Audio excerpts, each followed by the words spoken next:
What is going on, everyone? My name is Andy. Welcome back to another FPL video. In this one, it's transfer tips for Game Week 13. So I'm going to go through some of the popular players that people are looking to bring into their squads or taking out, and I give you my opinion on whether they are good moves or not. So let's get straight into it. So let's start with Eberiche EZE, hat-trick against Spurs in Game Week 12. Loads of transfers in, already had a price rise to 7.7 million. Should you be buying him this week?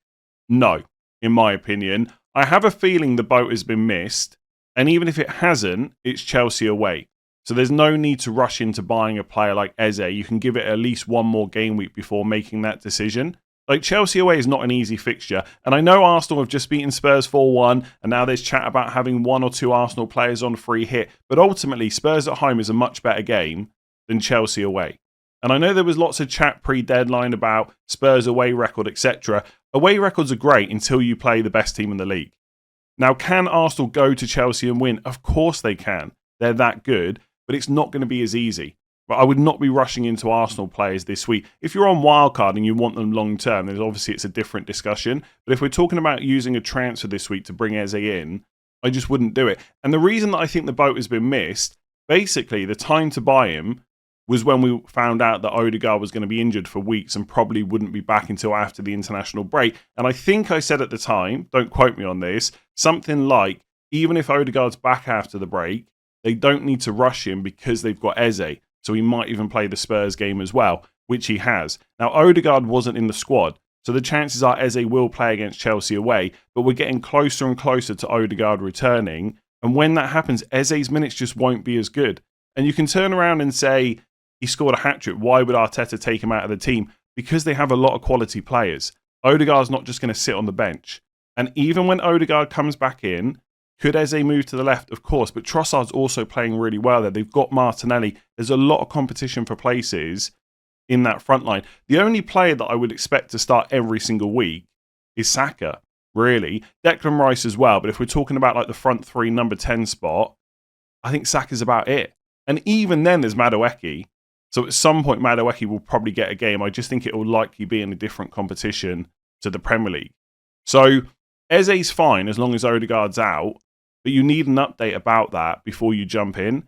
And Chelsea away is not a great fixture. So if you're going to buy EZE, you might as well wait until game week 14.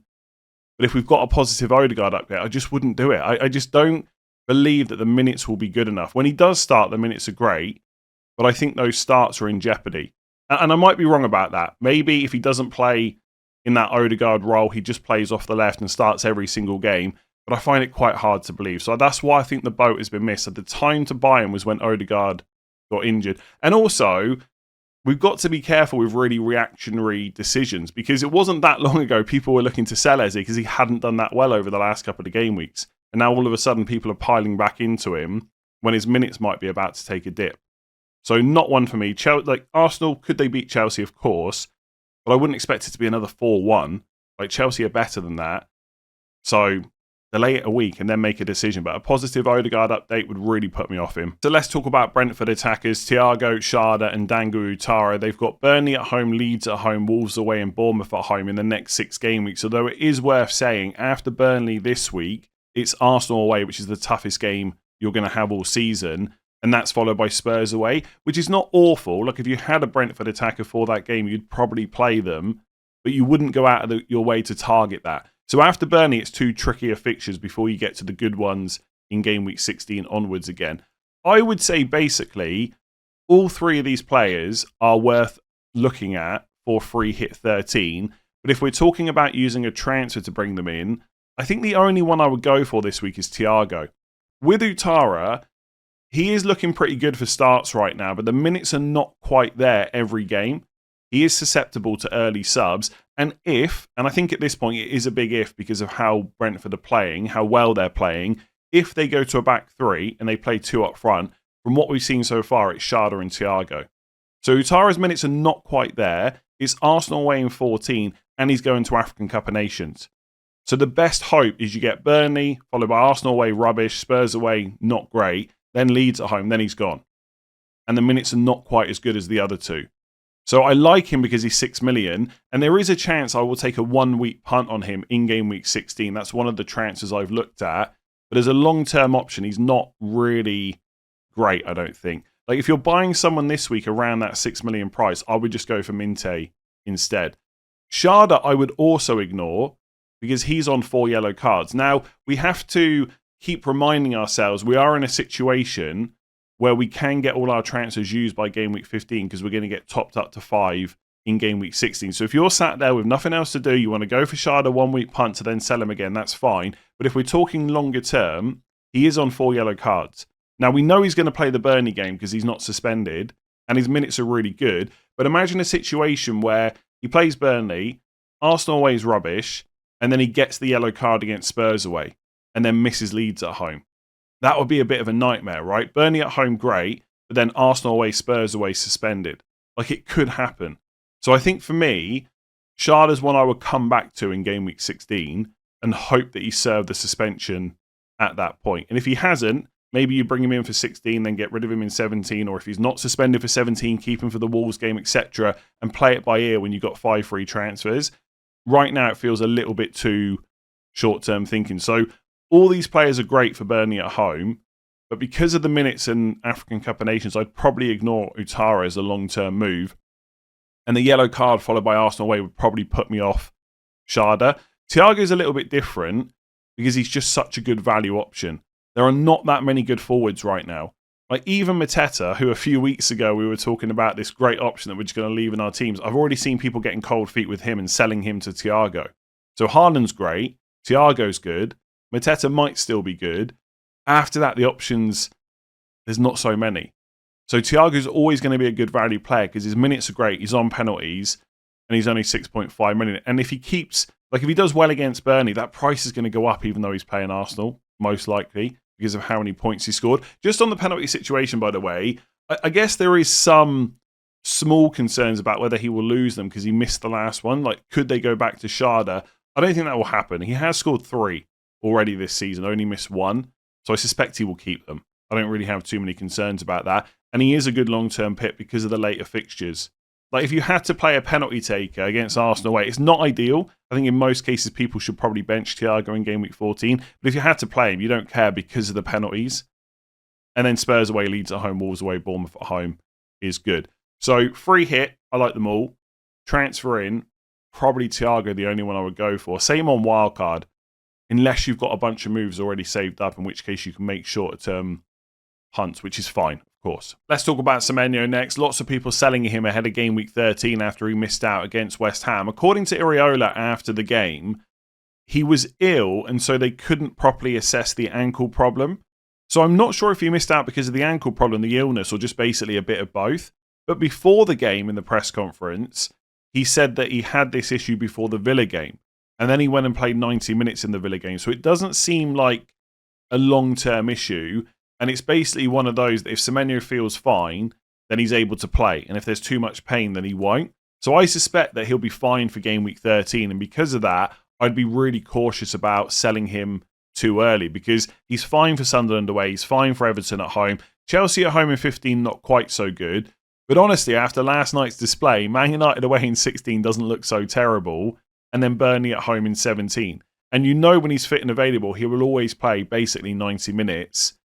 And maybe still on penalties. I'm not so sure about that now because Kluivert missed out and Tavernier took the penalty with Semenyo off the pitch. And I think that's interesting because Evan Nielsen was on the pitch and he won that penalty, I believe. So Tavernier seems to be ahead of Evan Nielsen. And maybe now Semenyo's missed one, Tavernier will be ahead of him as well. We're not quite sure. But even without penalties, I still think he's quite a good pick. Now, he's not essential. I've sold him for my own team. Although I'll be honest, there is some slight regret there.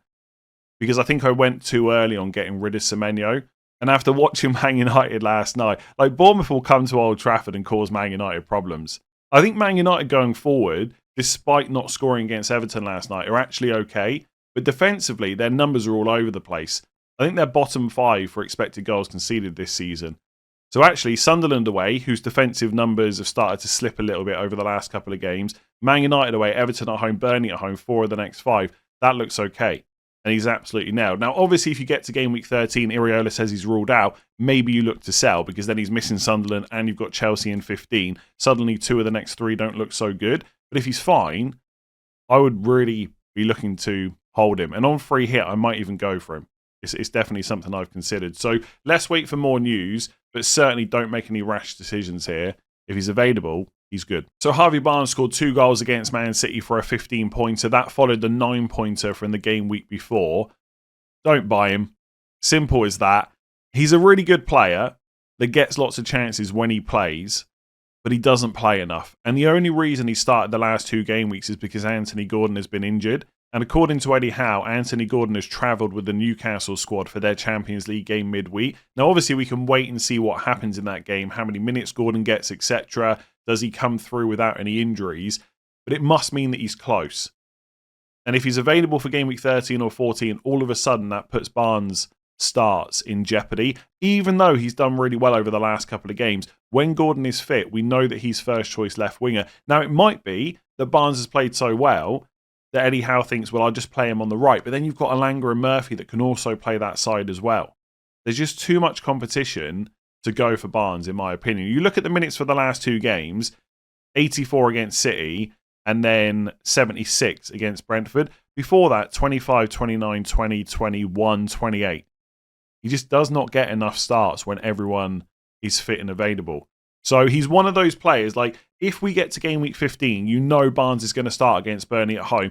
Perfect 1 week punt before you get those 5 free transfers in 16. And if he starts again against Sunderland, happy days. Maybe you move him on after that. But as a long-term pick, he's just not there. You know, if that in that Champions League game, Gordon plays and gets injured again, then okay, Barnes, Everton away, Spurs at home, Burnley at home, that looks quite good. But you almost need that injury for Gordon before you can go for Barnes in FPL. So if you do want a midfielder around that 6 million price point who's a bit safer for minutes than Harvey Barnes, then just look at Yankuba Minteh from Brighton. He's just a really good pick. He's 6.1 right now. He'll probably be 6.2 million at least by the time we get to the game week 13 deadline. But either way, it's just good value for money. His minutes have been incredible. He started every single game and he's averaging 86 minutes per start. And he doesn't really have too much competition either. So he's always going to play. He's not going to African Cup of Nations either. So he's a good long-term pick. It's Forest away this week, followed by Villa at home, West Ham at home. So not a bad fixture run. It is Liverpool away in 16. Although, honestly, if Liverpool keep defending as they have done, wouldn't be the worst time to play him. I mean, don't get me wrong. I'm still never going to target Liverpool away. But if you had to play in that week, because even though you've got 5 free transfers, you want to use them on other things, not terrible, right? Ish. And then Sunderland at home in 17. And then, okay, it's Arsenal away in 18, which is really, really tough. But after that, I think they've got another 2 good fixtures. Brighton. Yeah, West Ham away and Burnley at home. So in the next, between game weeks 13 and 20, he gets to play West Ham twice, Sunderland at home, Burnley at home. Villa at home's not terrible in 14, and he's only 6 million, and he always plays. He's just a really solid, valuable, long-term pick. And in some ways, I kind of wish I wasn't talking about him because I want to keep his price down. Because I almost bought him last week, and I probably should have done. I'll talk about that a little bit more in the team selection video. And I'm eyeing up a move for him in game week 14, but I can't afford him if he goes to 6.3. So I'm hoping that his price stays down. I just think he's really good for that price. I don't think there's anyone at his price or lower that's better if you've got to play them all the time. I think Elliot Anderson's not a bad value pick. Dewsbury Hall, not terrible value either. But for 6.1, I just really like him. And I've even looked, this is why I mentioned earlier about Dango Utara, 1 week punt in game week 16. I've looked at Minteh in for 14, Villa at home, West Ham at home, sell him in 16 for Utara, then just buy Minteh back in 17 and deal with game week 18 when it comes. So, yeah, he's just good. There's nothing, he's not going to lose his place anytime soon. The minutes are unlikely to take a dip. The underlying numbers are okay for a player priced at that. Yeah, just good. So Morgan Rogers, 2 goals against Leeds in game week 12. I know a few of you were asking me about him before that Leeds game, and I kind of said I wasn't sure about him as a long-term pick, so hopefully I didn't put you off and you got those 2 goals. I like him on free hit this week because it's Wolves at home. I'm still not as convinced about him as a long-term pick. Essentially, I'm conflicted because he always starts, and when he starts, he pretty much always plays 90 minutes. So I'm never going to hate him as a pick, right? He's super reliable. I like players like that. He's playing for a good Aston Villa side, and his position is pretty much number 10. And even if he doesn't play number 10, it's one of those wider roles, which are quite narrow sometimes in that Villa team. So either way, he's always in attacking positions. And I think if you check the bookies odds over the season, they're quite high on him getting plenty of goals and assists. But at the same time, I look at those underlying numbers, they're just pretty bad this season so far. 0.07 expected goals per 90, 0.07 expected assists. We know he can do better, but it's not that inspiring. And it's not like he costs 5 million anymore. He's 6.8. So if I'm looking at Rodgers versus Minteh, for example, I'm absolutely saving that 0.7 million. I can't see any reason to go for Rodgers instead. And the next game after Wolves is away to Brighton, which is okay, but nothing special. Then it's Arsenal, which is tricky. West Ham away, pretty good. Man United at home, not bad either. Then it's Chelsea away. So after the Wolves game, you've got 3 away games. 2 of them are Chelsea and Brighton, and 1 of the home games is against Arsenal. And who knows, maybe Man United will have sorted themselves out by game week 17, although unlikely. Villa will probably be favourites for that game. So I don't think the fixture run is amazing after Wolves. He's close to 7 million. The underlying number's not quite there. And also, I actually only saw the free kick last night against Leeds. I don't know how that's not saved, by the way. What is the keeper doing? And if it's only 1 goal against Leeds, are we that excited about him this week? Again, Wolves at home is just a good fixture. So for free hit, he makes a lot of sense. You know he's going to play. You know the minutes will be good. After that, I'm just not so sure. So he probably goes down as a don't hate it pick. Because if you're buying someone that always plays, that's fine by me. But I don't see me looking at him anytime soon. I'm just not sure where he fits into midfield. Like if I look at my own midfield, which is probably a little bit unorthodox right now because I've got Dewsbury Hall, Paquetá and Cunha, who are all super low owned. But if we just imagine that Paquetá is Minteh, which is the longer term plan, and look, let's pretend I never bought Cunha and I had Semenyo. Where does Rodgers fit in? I mean, you can definitely make an argument that he's better than Dewsbury Hall. He'll score more points, but he's also nearly 2 million more. Saka's good. I like Fernandes. Semenyo's fine if he's fit. Minteh's good. Obviously, you don't have to have the same midfield as me, and we've all got slightly different setups, but I just don't ever think. I'm just thinking if one of these players gets injured, what has to happen for me to go and buy Rodgers? I think lots of other injuries as well. So definitely not a bad pick. If you want to go for him, absolutely. I mean, you can frame it a different way, right? You can say he's got Wolves, Brighton, West Ham in the next 4. Not bad. So goes down as a don't hate it, but I don't see me buying him anytime soon. So I think it's time we all accept that Reece James is no longer a pick in FPL, which is kind of sad to say because I'm sure a lot of you, like me, have got good memories of owning him, super attacking wing-back, etc., loads of clean sheets. It's just not the case with the minutes anymore. Like, even though he started 6 games in a row, played 90 minutes on all of them, and Maresca said that he could start 3 games in a row, they still bench him for the Wolves game before the international break, and then after the international break, he only plays 45 minutes, and apparently that was a planned substitution, so they were just managing him. This is the problem, right? It's the staying fit and playing every single game. It's just not going to happen. So there's no need to buy him. And if you've got him, there's every reason to sell. It's Arsenal at home this week anyway, which is tough. And he probably will start that game. I'd be very surprised if he doesn't because it's such a huge game. But it's difficult.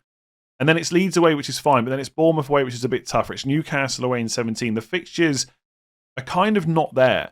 Like, if Reece James was nailed and he was a bit cheaper, then you could just say bench him against Arsenal, play him against Leeds, maybe bench him against Bournemouth, play him against Everton, play him against Villa in game week 18. But he's not cheap. He's 5.6 million.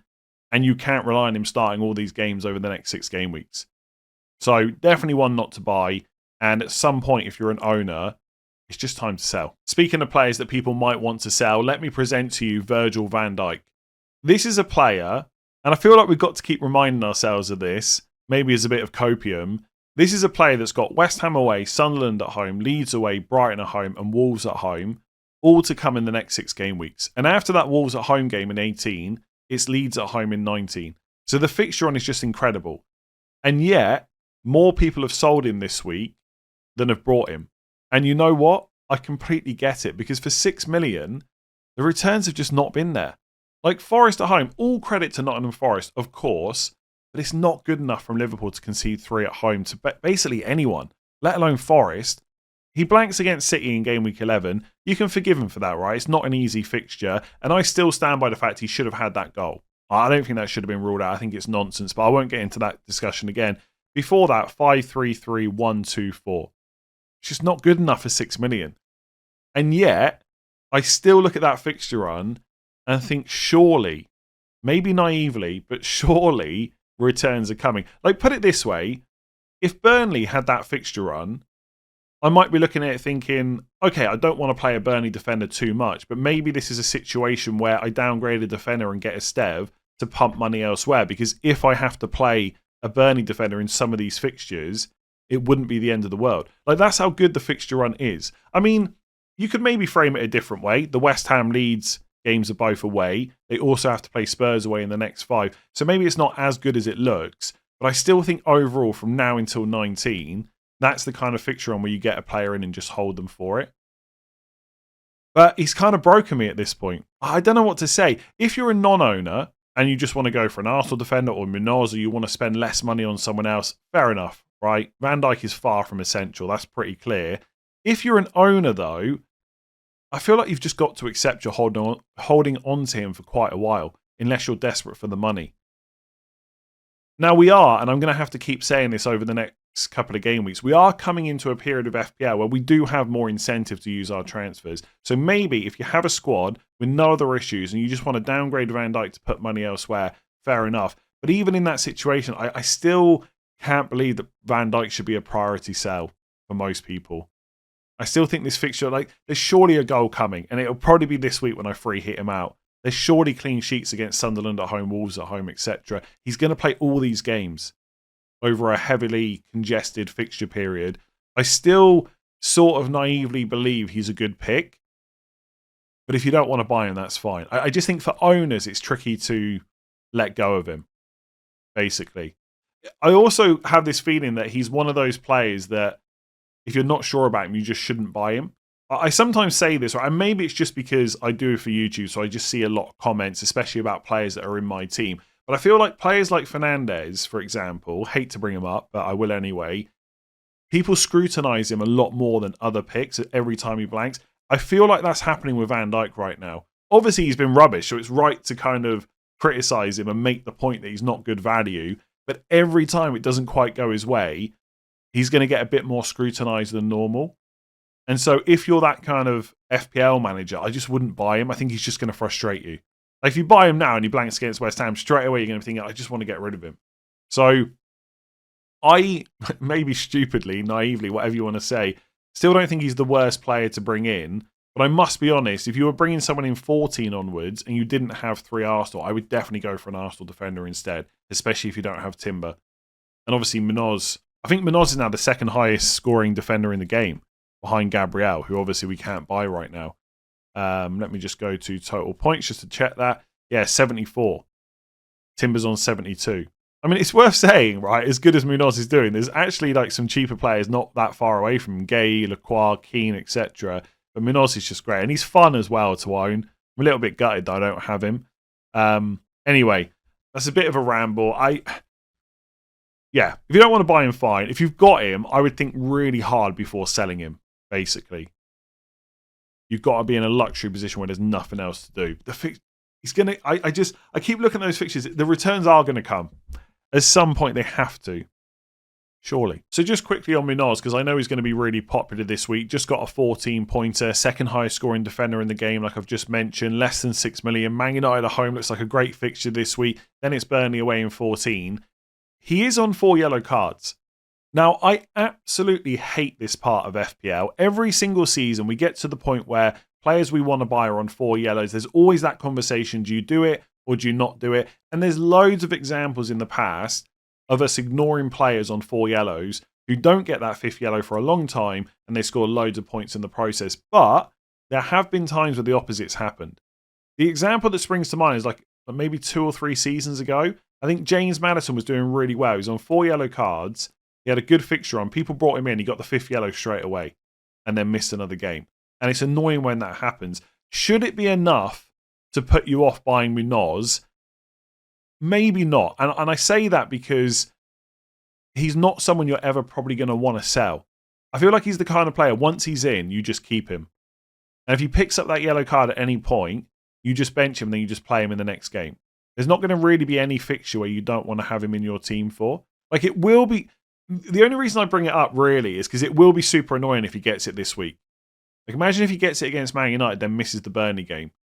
And then it's Fulham away and City at home. which again, you wouldn't mind if you're an owner playing him in, but it's not as good.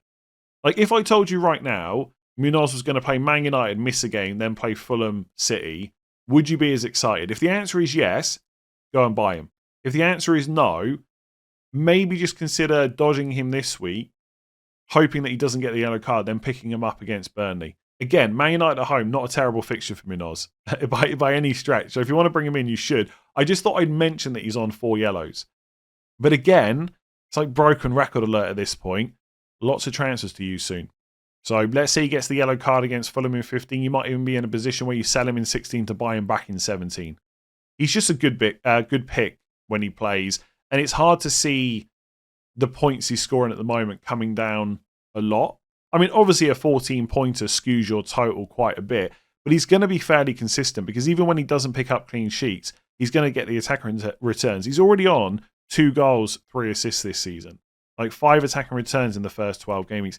The guy's just great. And every time he does score, it's like a little reminder to yourself of, why didn't I just pick him? Like, why didn't I just pick him? He's just a really good pick. I will say, just to kind of, I don't know, temper expectations a little bit, which I kind of touched on when I was speaking about Van Dijk. He has done really well, but he's on 74. Like, someone like Lequire is only 7 points behind. This is a guy that's hit the bar as well from set piece.